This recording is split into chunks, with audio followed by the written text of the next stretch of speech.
Les 3 principales activités hebdomadaires de la MONUSCO de ce mercredi 17 décembre ont été présentées par Carlos Arrojo, en débutant par la participation le jeudi dernier du bureau Jean de la MONUSCO à Bunia à la réunion d'analyse du plan de contingence de la MONUSCO en Ituri suite au processus de reddition des éléments FRPI, Front de résistance patriotique de l'Ituri. Selon diverses sources, les miliciens de ce groupe et les dépendants, dont des femmes et des enfants déjà rassemblés à Veba, qui attendent une éventuelle adhésion au processus DDR, manquent d'assistance alimentaire et logistique. La collaboration avec partenaires pour assurer la prise en charge holistique et l'organisation des interviews avec les femmes ex-combattantes, épouses et jeunes filles pour faciliter le retour volontaire à leur localité d'origine et leur réintégration. Quant à la situation militaire, elle a été brossée par le porte-parole militaire de la mission de l'ONU en République démocratique du Congo, le lieutenant-colonel Félix Prosper Basse. La force de la MONUSCO et l'armée gouvernementale ont à cet effet renforcé leurs effectifs et intensifié la conduite de leurs patrouilles dans la région afin de dissuader toute exaction contre les populations locales et assurer leur protection. Par ailleurs, le 11 décembre 2014, des hommes armés appartenant au groupe Mai Mai Simba aux ordres de Magavibu et de Manu, pour rappel, Magavibu c'est le frère de Paul Sadala alias Morgan.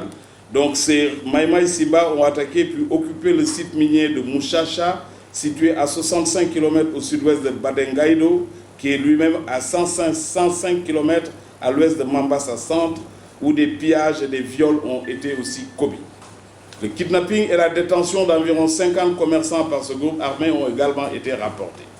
Les unités de la force de la MONUSCO déployées à Mambasa Centre sont placées en alerte maximale et mènent des patrouilles afin d'interdire toute incursion des Mai Mai Simba et protéger les civils.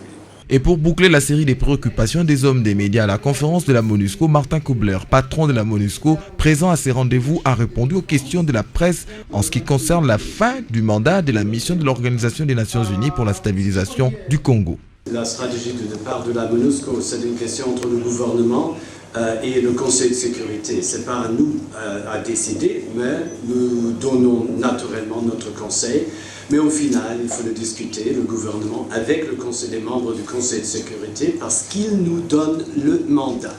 Et ils disent toujours aussi, alors ce sont 20 000 soldats ou 17 000, ou la brigade d'intervention, c'est la décision du Conseil de sécurité, c'est pourquoi les décisions sont là à New York.